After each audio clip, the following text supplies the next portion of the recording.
Sveicināti, mani sauc Kaspars Bramanis, un mēs atrodamies Turkalnes muižā. Atrodamies pie Turkalnes muižas alus un sidra darītavas, tāpēc aicināšu tevi iekšā nobaudīt dažus foršus dzērienus. Sākās ar to, ka šeit būs vīna darītava. Tas bija 17. gads. 18. gada 18. novembrī mēs šo ēku pabeidzām, un tad, lai uz atklāšanu būtu ko iedzert, tad attiecīgi 17. gadā jau vajadzēja kaut ko tā kā uzražot. Tur bija interesantais stāsts par to, ka mēs bijām vienu mucu ar ābolu sulu aizmirsuši ābeļdārzā. Baigi labā dzira sanāca. Norūgu pat ar dabīgiem raugiem. Tas bija vienkārši superīgs dzēriens.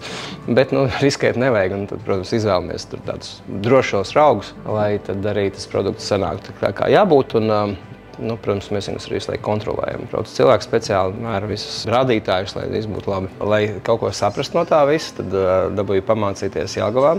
Alus, sidra, vīna un tādas dažādas tehnoloģijas. Iepazinos ar dažādiem vīnu darītājiem, noskaidroju to pārdošanas apjomu vīnam, secināja, ka vajagais biznesa nesanāks. Un ņemot vērā to, ka netālu ir ģimenes uzņēmums, atpūtas komplekss Turbas, kur mēs darām ļoti daudz alu, gribējās pamēģināt alu. Bet par cik šis bija arī lauka atbalsta dienas projekts, vīna darītava, tad man draudzētajā ābolu vīna vai jeb sidra tāda dažādi dzērieni bija jātaisa.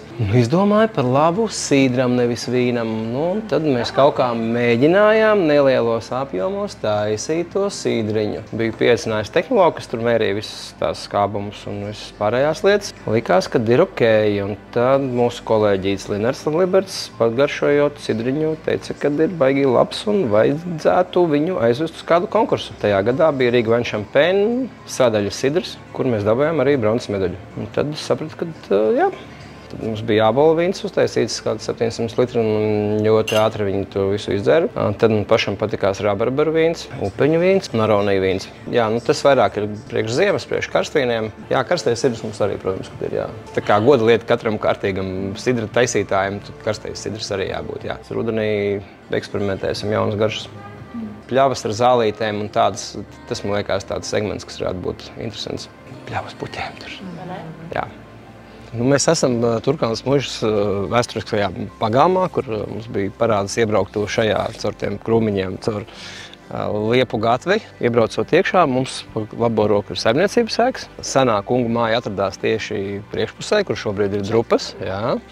Lūk, un pa kreisi ir kalpa mājas, un alus un sidra darītava atrodas Turkalnes muižas klētī.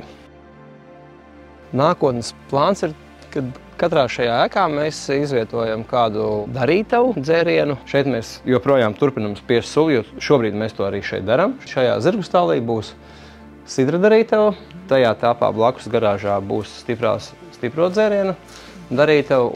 Šeit ir garāžiņa, kurā šobrīd mums stāv daļa produkcijas. Šeit ir diezgan laba temperatūra arī vasarā un ziemā. Būtībā nekas nesasalst. Šī ir viena no vietām, kur mums glabājās produkcija. Pozitīvā lieta, ka garšo pēc rabarbaru. Šo mēs paši izdzersim.